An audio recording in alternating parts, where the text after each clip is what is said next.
इते मांखे आगाह कयूं पिया पीपल्स पार्टी लेडीज़ विंग जी मरकज़ी सदर फरियाल टालपुर कश्मीर जे कारे ॾिहाड़े ते पैगाम जारी कयो आहे, जंहिंमें उन जो चवणु आहे त भारत खां वालारियल कश्मीर जी आज़ादी कायदे अवाम शहीद ज़ुल्फ़कार अली भुट्टो जो मिशन हो।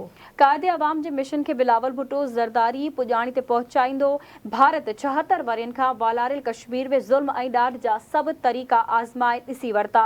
मज़लूम कश्मीरियुनि जी आज़ादी तहरीक ख़त्म थियण बदिरां वधीक मुंज़िम ऐं मज़बूत थी आहे। आउं कश्मीर जे शहीदनि खे भेटा ऐं संदन ख़ानदाननि खे सलाम पेश करियां थी। पीपल्स पार्टी उहा अकेली जमायत आहे जंहिंजो बुनियाद कश्मीर मसइले ते रखियो वियो हो। पीपी क़यादत हर फोरम ते कश्मीरियुनि जे मज़बूत वकील जो किरदारु अदा कयो आहे।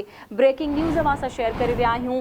पीपल्स पार्टी लेडीज़ विंग जी मरकज़ी सदर फरियाल टालपुर जो कश्मीर जे ॾिहाड़े ते पैगाम, जंहिंमें हुन जो चवणु आहे त भारत खां वालारियल कश्मीर जी आज़ादी कायदे अवाम शहीद ज़ुल्फ़कार अली भुट्टो जो मिशन हो। कायदे अवाम जे मिशन खे बिलावल भुट्टो ज़रदारी पुॼाणी ताईं पहुचाईंदो। भारत 76 वरियनि खां वालारियल कश्मीर में ज़ुल्म ऐं ॾाढ जा सभु तरीक़ा आज़माए ॾिसी वरिता। मज़लूम कश्मीरियुनि जी आज़ादी तहरीक ख़त्म थियण बदिरां वधीक मुंज़िम ऐं मज़बूत थी आहे।